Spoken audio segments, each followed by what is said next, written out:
Hello guys, I'm back to another vlog. So for today's video, nagtry ako pumunta ng dagat kasi nga bakasyon namin.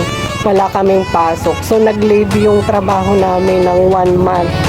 So nagbakasyon ako sa province namin. Hindi ko akalain na mag-leave yung work namin ng 1 month. So ayun, sinamantala ko naman ngayon magbakasyon ng 1 month kasi binigay ng boss namin 1 month yung bakasyon leave namin. So ito ako ngayon, nagbakasyon ako dito sa province namin, kaya nag-enjoy ako sa dagat.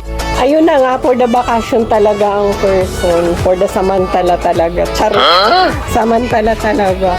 Ayun, so 1 month ang itatagal ko dito sa province namin.